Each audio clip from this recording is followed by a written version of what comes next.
Yo, salut tout le monde, c'est Fanny4 à l'appareil, j'espère que vous allez bien. Aujourd'hui, on se retrouve pour une nouvelle vidéo, ça va être une vidéo compte rendu achat jeux vidéo. Donc, on a 4 jeux à vous présenter, plus un colis, parce que oui, il va y avoir un unboxing de colis, et donc un colis gaming, donc, qui vient de Amazon Prime, voilà, tout simplement. On va commencer par les jeux qui sont ici, et après, on attaquera le colis et l'unboxing de ce colis. Alors, je me suis pris le Star Wars, donc voilà, c'est le Star Wars Jedi Knight, je pense que c'est super mal, Jedi Academy, et le deuxième également. Voilà. Je les ai pris tous les deux sur Switch, j'ai pas eu l'occasion d'y jouer encore, donc voilà, je ne vais pas donner un avis. Il m'intéressait plus cette version ressortie sur Switch que l'autre version qui sont sorties, donc les jeux de course, on va dire, de mecha, on va dire, pas vraiment de mecha, mais de voitures futuristes, hein, un peu à la F0, quoi. Donc voilà, le Star Wars All-Star Racing, ouais, je ne sais plus exactement le nom. En tout cas, le Star Wars avec donc le jeu de course. Donc je me suis pris celui-ci parce qu'il m'intéressait déjà un peu plus. Ensuite, sur PS4, je me suis pris Horizon Forbidden West, donc qui est la suite d'Horizon Zero Dawn. Alors ce jeu fait couler beaucoup d'encre parce que soit on adore, soit on déteste. Moi j'ai bien aimé le 1, donc j'ai décidé de me prendre le 2. Voilà, je me suis pris sur PS4 parce que j'ai regardé un peu des comparatifs, etc. Et il n'y a pas de grande différence entre la version PS5, en tout cas pour moi. Et voilà, et puis le fait des graphismes, moi c'est pas le truc le plus important dans un jeu, pour moi c'est le scénario, etc. Et le jeu a l'air quand même de bien tourner sur PS4, donc voilà, je l'ai pris sur PS4, il est beaucoup moins cher que sur PS5. Et pour ma part, comme je vous l'ai dit, il n'y a pas beaucoup de changements, donc voilà. Et puis j'ai pas la PS5, donc ça explique aussi cela, tout simplement. Je me suis également pris le MB 2K19, voilà, donc un petit jeu de basket. J'ai aucun jeu de basket sur la Switch, donc je me suis dit, allez, c'est l'occasion d'en avoir un de plus. Je l'ai pris en occasion, c'est en très bon état. Voilà, un petit jeu de basketball sur Switch, petit jeu de sport tranquille et détendu. Je me suis également pris le Life is Strange True Colors. Les Life is Strange sont des jeux que j'adore, ils font partie de mes jeux favoris. Et donc, tout simplement, le dernier en date, le troisième, c'était l'occasion de me le prendre. Voilà, ils l'ont enfin sorti en boîte sur Switch. Ça faisait longtemps qu'il était sur PS4, PS5. Sur Switch, il était sorti il y a un petit temps en démat. Et j'ai bien fait d'attendre parce que j'ai pu avoir en version boîte. Et donc voilà, je suis content d'avoir le jeu dans sa version boîte, tout simplement.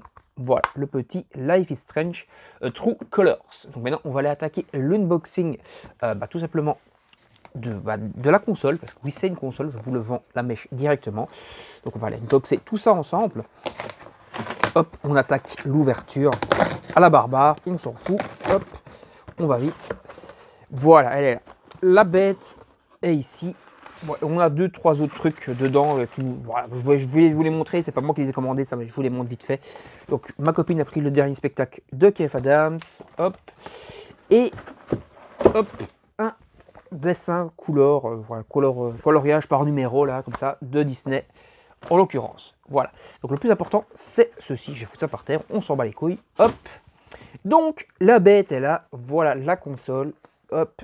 C'est une console portable, mais qui est le même principe que la Switch. C'est-à-dire que si on branche un HDMI dessus, on peut y jouer en console de salon également. Donc voilà, donc ça c'est important et c'est cool à signaler. Donc on va ouvrir ça. Hop, le packaging. Donc c'est la Ambernic et c'est la RG552. Voilà.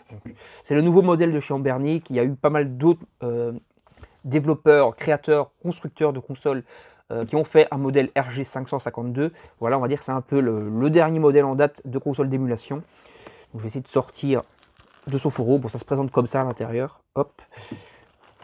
Donc on a la bête qui est là. On va ouvrir. Je vais bientôt investir dans un nouveau trépied que je pourrais incliner. Voilà, donc je ferai peut-être une vidéo un peu plus détaillée sur la console lorsque j'aurai ce trépied parce que je pourrais incliner pour vous filmer comme ça directement. Alors voilà, bon, elle est plutôt grosse. Voilà, elle est beaucoup plus grande bien sûr que l'ancien modèle. Hein. Voilà, donc voilà la bête. Donc quand même assez volumineuse, assez copieuse. J'ai l'ancien modèle, je crois que c'est la RG352 que j'avais ou un truc comme ça. Donc voilà, un modèle beaucoup plus ancien, enfin beaucoup plus ancien. Il est sorti il y a 2 ans, je crois. Et donc ça, c'est le tout nouveau modèle. On a, ils ont un peu customisé également les touches. Voilà, donc on voit des couleurs. Les touches ont l'air de bien répondre. C'est quand même beaucoup plus vaste, beaucoup plus grand. Comme je vous l'ai dit, on a l'entrée HDMI, donc on peut la transformer en console de salon donc pour pouvoir y jouer sur la télé. Les sticks répondent pas mal, tout répond pas mal. Je suis assez content. Voilà, voilà pour la bête. Comme j'ai dit, je vous en ferai certainement une vidéo un peu plus détaillée dessus. Donc on va sortir. Ça se présente comme ça après à l'intérieur. Donc on a le bloc de chargement. Voilà. Voilà, une entrée normale, je pense. Je pense pas que c'est une entrée spéciale qui se transforme pour le Japon, etc. Là. Hop. On a la micro SD. Alors micro SD qui est très importante parce que tous les jeux sont sauvegardés dessus. Cette console est également un pas en avant comparé aux anciens modèles puisqu'on a également des entrées, enfin il y a un mode Android dedans. Et donc on peut jouer aux jeux Android et on peut faire du cloud gaming, donc transférer par exemple des jeux en cloud gaming. Par exemple, j'ai vu des vidéos, ils jouaient à Kena Birch of machin, là je sais plus le nom, dessus, ou à Forza, voilà. Donc on peut jouer par exemple aux jeux du Game Pass et tout sur la console. Bon, il paraît que ça marche pas super top, voilà. Bon, c'est pas non plus fait uniquement pour ça. Donc on a, ça on s'en fout, on a le mode d'emploi, on s'en fout aussi. Donc comme je vous le disais, on a la petite carte mémoire, donc ça c'est important. J'en ai deux en fait des cartes mémoire. Ok, donc j'ai une carte mémoire de 16 Go, une carte mémoire de 64 Go, donc on a les jeux dessus. Je regarde encore un peu dans la boîte si on n'a pas d'autres trucs intéressants. Donc je vous ai dit, on a le mode d'emploi. On a le câble de rechargement USB, donc il peut nous permettre de recharger ça un peu partout, quoi, tout simplement. Donc Attends, c'est en USB ou c'est en normal ça? Je pense que c'est différent, je pense. Hein. Parce que l'ancien modèle, normalement, tu pouvais le brancher par exemple sur un chargeur d'iPhone ou quoi et ça passait. Voilà, un chargeur de Samsung, on va dire. Ici, j'ai l'impression que c'est un peu différent quand même. J'ai l'impression que ça va être que avec le chargeur dédié cette fois. Bon, en tout cas, on verra. Je vais. Hop. Et le câble a l'air aussi plus long parce que dans l'autre, c'est un câble tout petit, tout pourri. Donc c'était un peu chiant. Je le branchais avec un autre câble du coup. Et on a la vitre de protection qui est fournie avec. Je pense qu'elle n'était pas fournie dans l'ancienne version, qu'on va pouvoir donc greffer dessus pour pouvoir tout simplement protéger notre écran. Donc voilà, donc une belle petite console. Je suis assez content de l'avoir. Bon, pour ceux qui vous veulent savoir le prix, je l'ai acheté en Prime, donc je l'ai commandé hier, je l'ai déjà aujourd'hui. Donc voilà, Prime Vidéo, ça va toujours, enfin Amazon Prime plutôt, ça va toujours très vite. Et pour le prix donc en Prime et tout ça, c'est 315 €. Donc sans frais de port, voilà, la livraison est gratuite du coup parce que je suis Prime sur Amazon. Et voilà, donc comptez 315 € pour la bête. Normalement, il y a moyen de la trouver un petit peu moins cher, mais avec des frais de port. Donc du coup, je pense que ça revient à peu près au même. Voilà. En tout cas, si vous allez sur Amazon et que vous êtes en Prime, vous pouvez l'avoir pour 315 € hors frais de port. Et donc c'est quand même un prix plutôt correct et plutôt copieux. Voilà, plutôt pas copieux du coup, plutôt un bon rapport qualité-prix. Donc je vais y jouer avec. Je ferai certainement une vidéo pour vous en parler plus en détail lorsque je l'aurai pas mal séché, j'aurai pas mal joué dessus. Et on en reparlera à ce moment-là. Allez, moi je vous dis salut tout le monde, à la prochaine, bye bye, j'espère que la vidéo vous aura plu. N'hésitez pas à vous abonner à la chaîne, à activer la petite cloche pour ne rien manquer des prochaines vidéos. Comme je l'ai dit, une vidéo va arriver pour cet Hand Bernic.